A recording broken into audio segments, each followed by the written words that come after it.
దేవుడు వచ్చినాడు. రూతు పొలములో అరిగా ఏరుచుండెను అనే మాట మనకు. రూతు అనగా సంతృప్తి నొందినది.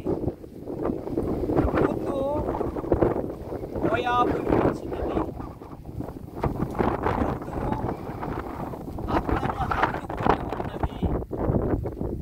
రూతు అతను వెంబడించినది.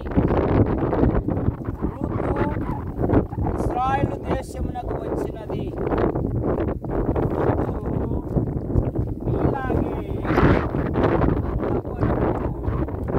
దేశము కాని దేశంలో ఆమె పొలంలో పనిచేసి ఇలాగే తన అత్తను పోషించింది.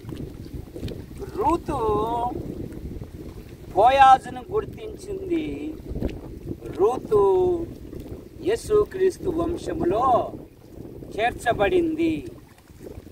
కనుక బైబిల్ ఏమని సెలవిస్తూ ఉందంటే, మానవుడు తన అపరాధముల కొరకు, తన దోషముల కొరకు, తన పాపముల నిమిత్తమై ఆయన సర్వ ప్రజల కొరకు ఆయన సిలువలో బలియాగమై తన రక్తాన్ని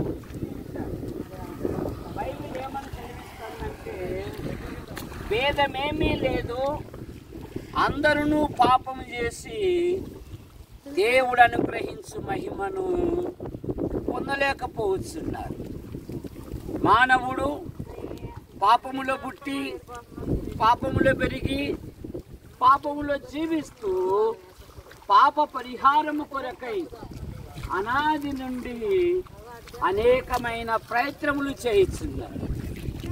మానవ ప్రయత్నములు దేవుని దృష్టిలో మురికి పేలికలు గనక దేవుడే లోకమును ప్రేమించి యేసుక్రీస్తు నామములో భూలోకానికి వచ్చాడు. ఆయన పవిత్రంగా జన్మించాడు, పవిత్రంగా జీవించాడు, ప్రజలకు మేలు చేశాడు. ఆయన అందులకు చూపునిచ్చాడు, అంగహీనులను బాగు చేశాడు, చనిపోయిన వారిని సజీవులుగా లేపాడు. కాలం సంపూర్ణమైనప్పుడు సిలువలో బలియాగమై తన రక్తాన్ని చిందించాడు. యేసు రక్తము ప్రతి పాపము నుండి మనలను పవిత్రులుగా చేయునని బైబిల్ సెలవిస్తూ ఉంది. ప్రభు అయిన యేసుక్రీస్తు వారు నా మాట విని నన్ను పంపిన వాని యందు విశ్వాసముంచు ప్రతివాడు నిత్య జీవము గలవాడు. వాడు మరణములో నుండి తీర్పులోనికి రాక జీవములోనికి దాటి ఉన్నారు. ఇప్పుడు క్రీస్తునందున్న వానికి ఏ శిక్ష విధి లేదు గనుక అమలారా, ప్రభు అయిన యేసును అంగీకరించి పాప క్షమాపణ పొంది దేవుని రాజ్యానికి వారసులు కావాలని ప్రేమతో మీకు మనవి చేయిస్తున్నాం. యేసు ప్రభువా, ఈ పొలము, ఈ పొల యజమానుని దీవించండి. ఇక్కడ ప్రయాసపడుతున్న సహోదరులను దీవించండి. వారి భర్తలను, వారి పిల్లలను మీరు దీవించండి. కన్నీళ్లు విడుచుచు పిడికిడి విత్తనములు చేత పట్టుకొని విడుచువారు సంతోషంతో పనులు కోసుకొని వచ్చిన మాటను బట్టి ముగిస్తోంది. ఇస్సాకు ఆ దేశమందున్న వాడే విత్తనం వేసి 100 ఫలము పొందినని మాటను బట్టి ముగిస్తోంది.